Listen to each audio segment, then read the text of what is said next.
I have two sets of parents. One has many issues, while the other are some I truly respect. You might wonder why I have two sets of parents. It's related to an illness I had when I was young. I suffered from unexplained seizures, which were somewhat controlled with symptomatic medication. Despite the medication, fatigue and stress could trigger the seizures, so my parents forbade me from vigorous activities.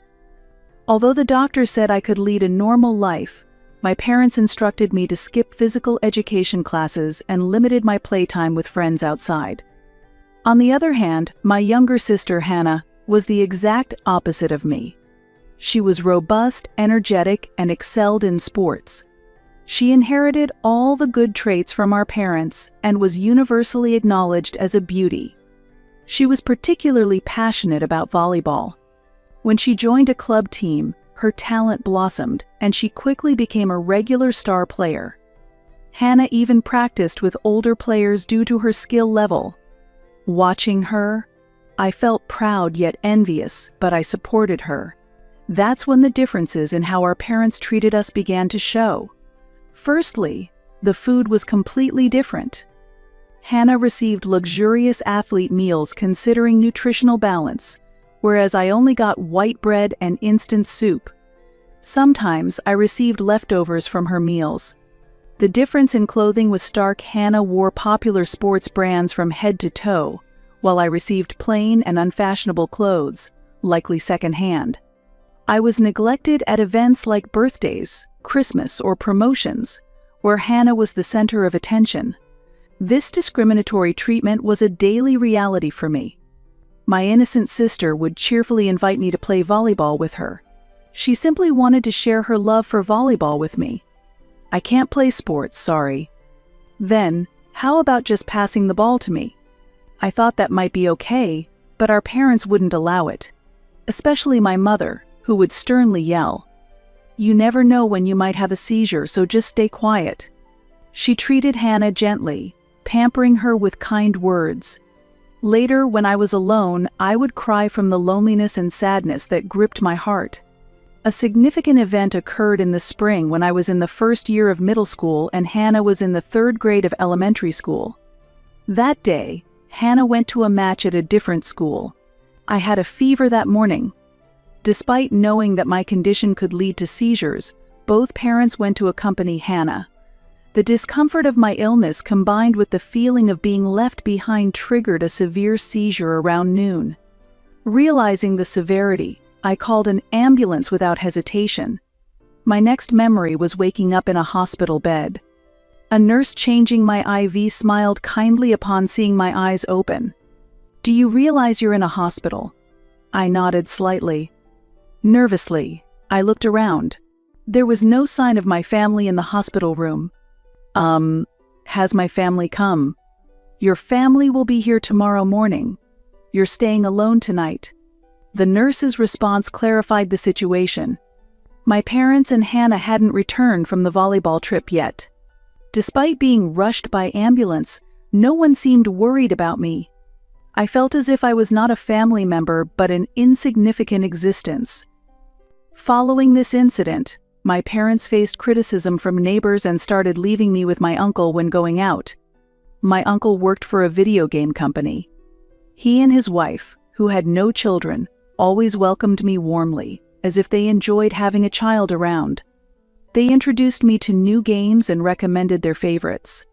Especially memorable was a game my uncle helped develop. It was incredibly fun. They also prepared the same meals for me as for themselves, and the time spent around the dining table was very warm.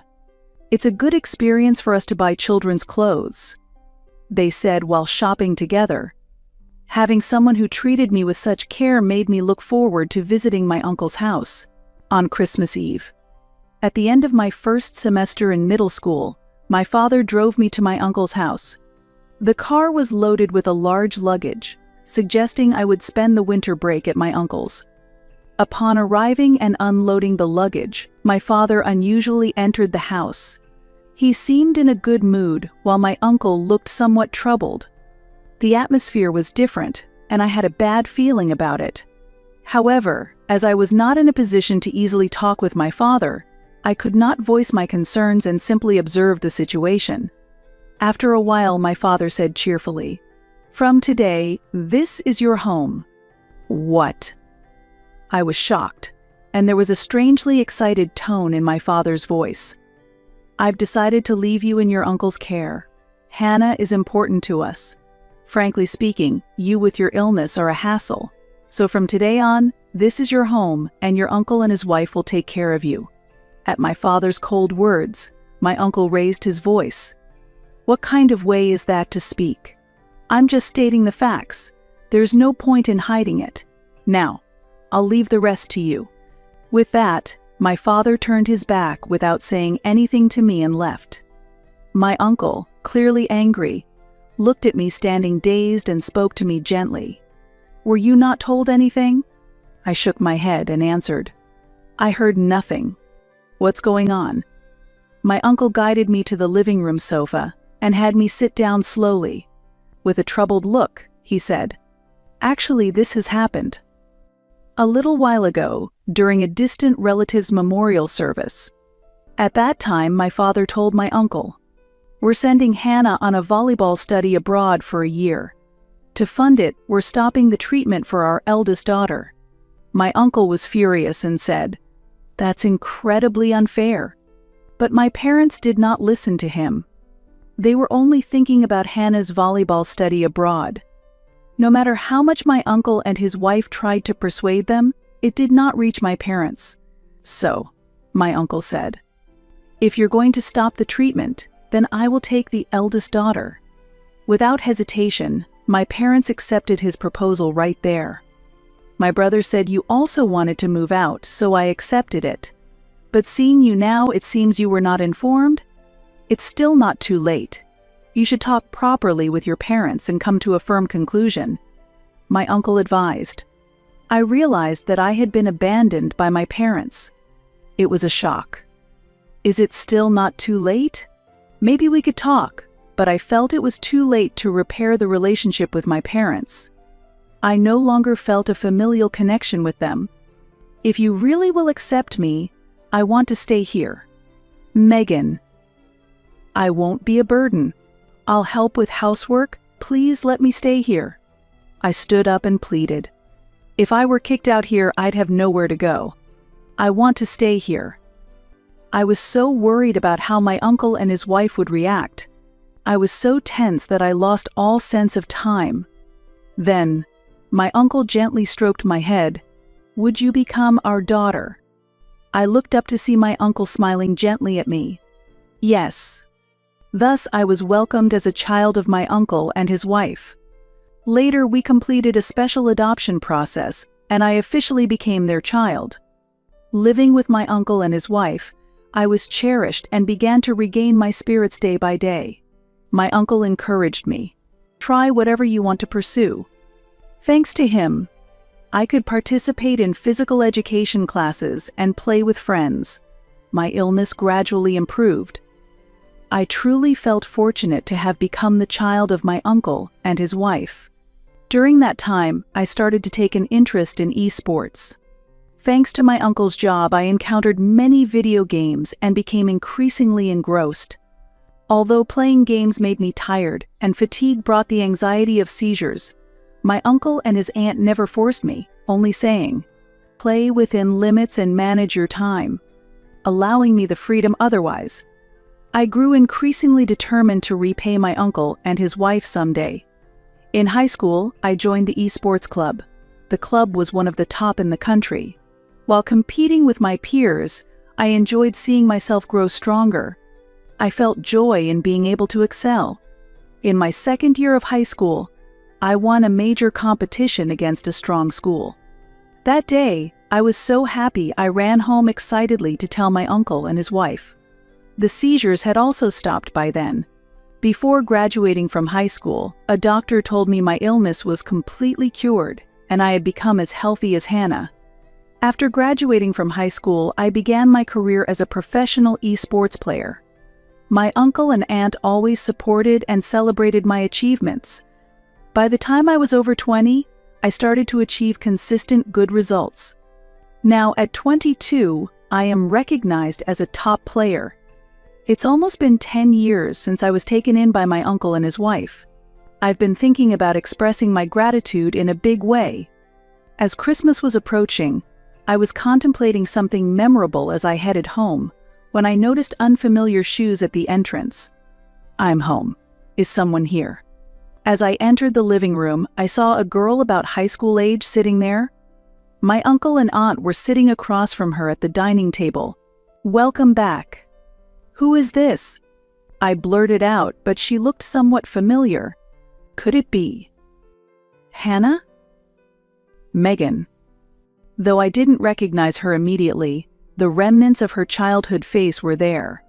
When I called her name, my sister twisted her face and began to cry. "Megan, you remembered me. I'm so happy." What's going on? It had been so long I wasn't sure how to react. Hannah has left home. What? I was shocked to hear my uncle's words. She ran away from home? Megan, help me.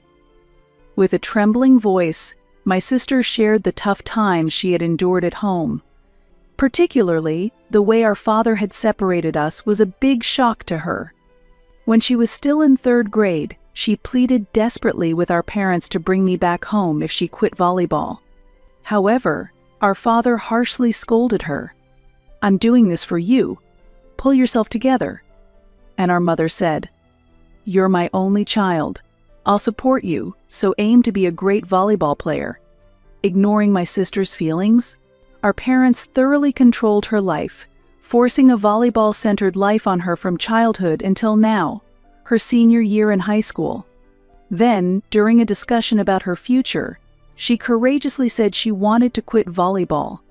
As a result, our parents flew into a rage, saying, "Do you know how much money we've spent on you? It's sad for your sister who sacrificed herself for you. We won't forgive you unless you become a professional." My sister was mentally cornered, and after much deliberation, she came to my uncle's house. I was lost for words to hear that my sister had suffered in such an environment. While I was freely living with my uncle and aunt, she was being sacrificed by those parents. It must have been hard. "Megan, I've made you suffer so much, and yet I'm asking for help. I'm really sorry." My sister slumped her shoulders and shrank. "Don't worry about it. I'm really happy you came."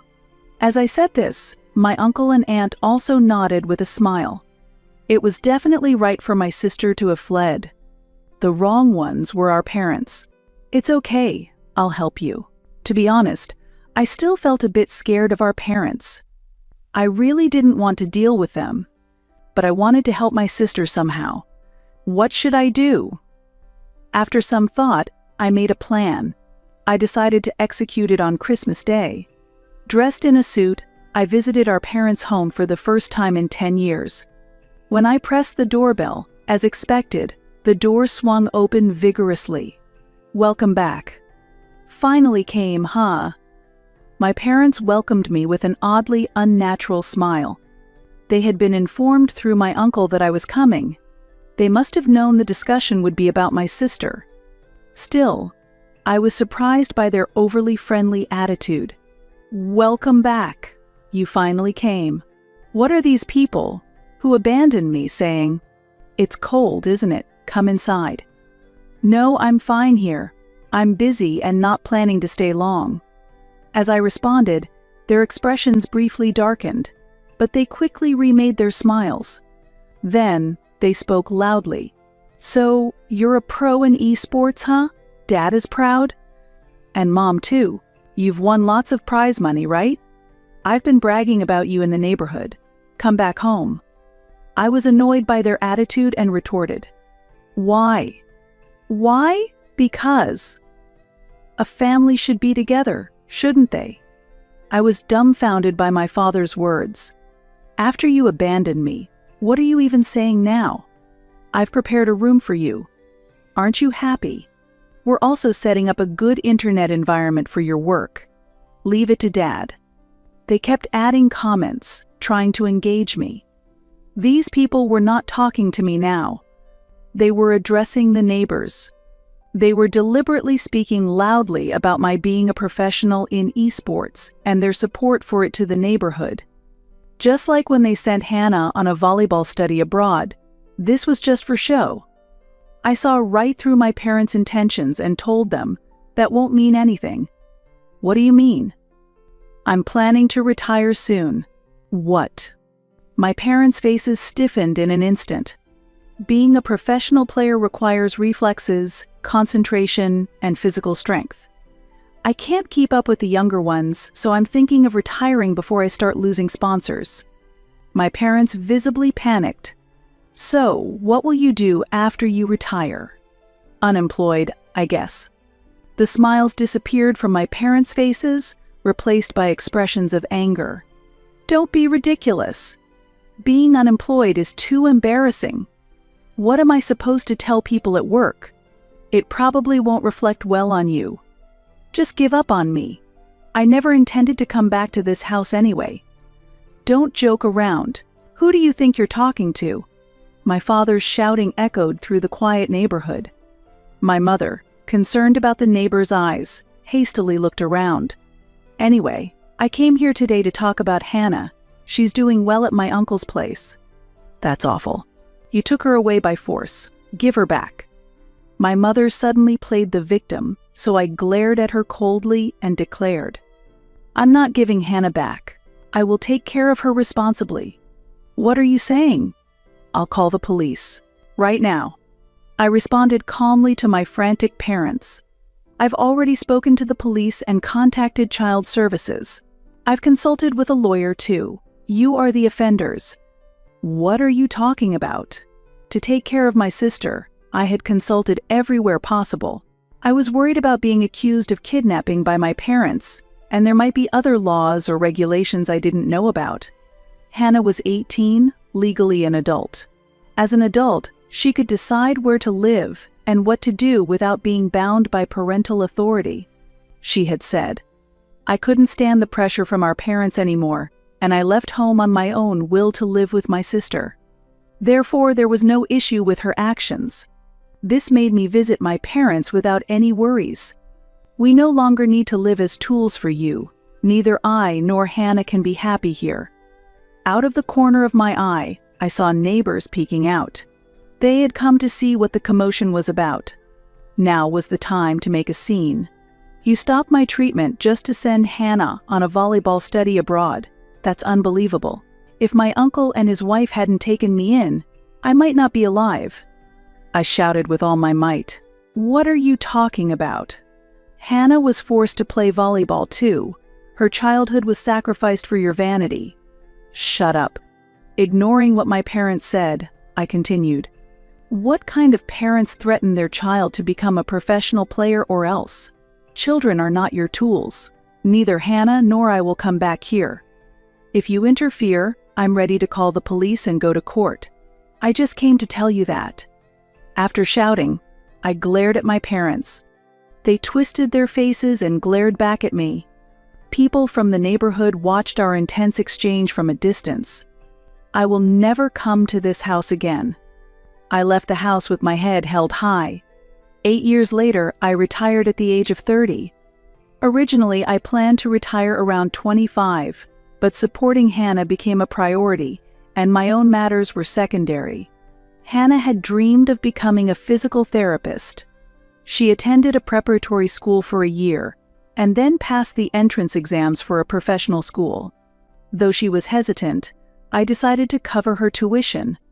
I hadn't realized how much she was forced to continue playing volleyball under our parents. Out of a sense of making amends, I offered my support.